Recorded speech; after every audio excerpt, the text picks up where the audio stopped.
wants to have the yard and garden that's the envy of the neighborhood. And every month, our friend Perry from Classic Landscapes drops in with some tips and tricks. And I feel like you've really outdone yourself this time.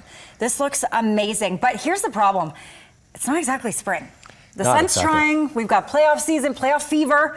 But we're not exactly in the spot where you can actually be using real flowers just yet. Yeah, not just yet. I know it is sort of that tricky part of the year. We get a lot of calls this time of year. People want to start planting, and really it's too cold. I mean, you talked about it already. We're getting some flurries and some, kind of slushy rain and things like that over the coming days. Now we are getting some, plus double-digit temperatures, but still cold at night. And so there are some things we can do. Obviously, I brought some artificial or permanent botanical plants here.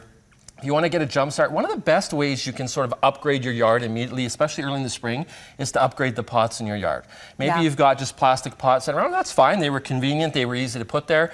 Maybe they've been there a while and you're just ready for something new, a cool look or change. And again, having containers, there's lots of varieties. Many different kinds, and so it's a very, like I said, a quick way to sort of change over the yard without having to have like a full rental. You can kind of just change some of the accents. And when we talk about, these artificial plants, they bring some instant color. Yep. And, where maybe you're having a wedding coming up and you need to decorate the space, or, inside or out, these can go a long way. Obviously, they have a great impact and they look amazing. We flashed some blue and orange for Oilers colors. So if you got a big playoff vibe push, like you mentioned, it's a great way to start as well. So now, obviously, these are high-end artificial, things have changed so much. Let's talk about the artificial plants themselves. Yeah, the things to consider is not everything's created equal. Obviously, the quality of these is amazing because they just look great. Yeah. Like, you can't tell looking at them. And so, we're even seeing some companies, there's been a real surge in businesses looking at, decorating their space. And while indoor plants do increase productivity, it's shown, sometimes they don't want the maintenance aspect of taking care of plants. And so they want to improve the look of their space, improve the feel for your employees. And so these go a long way. And actually companies now are looking at using their branding in the flowers. So bringing their colors into their space. And so it's something that, we've been really successful with. And so, it's great. But we can do that in our homes as well.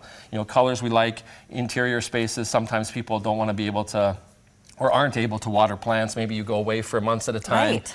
And so it can really bring that in. The thing to consider, though, when we talk about not created equal, while these look great, the ones in the big planters are more for indoor arrangements. They're not UV protected. Okay. And the ones in the hanging baskets that I got in the front, the orange ones, the bougainvillea, we have azaleas or the pink, and then the purple petunias.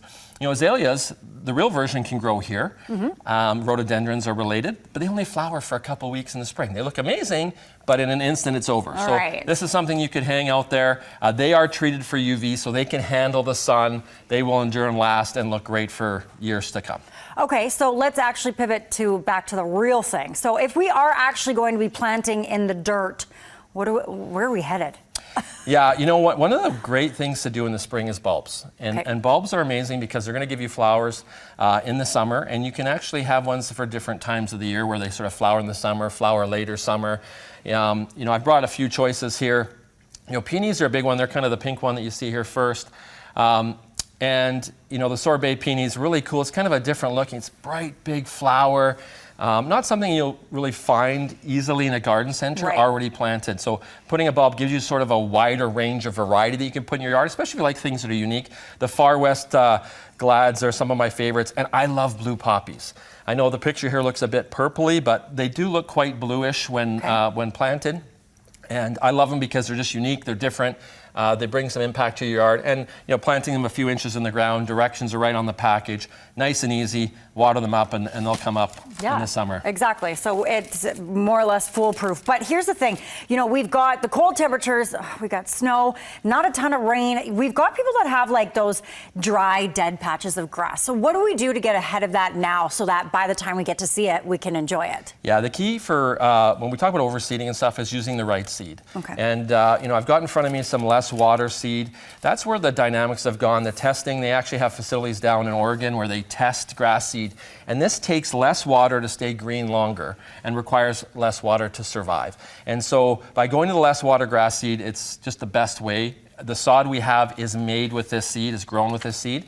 And actually, we're seeing a real uptick in microclover, which is actually something interesting because microclover will actually take from the air and actually put nitrogen into the soil. Its roots actually release nitrogen, so it will feed the turf around it.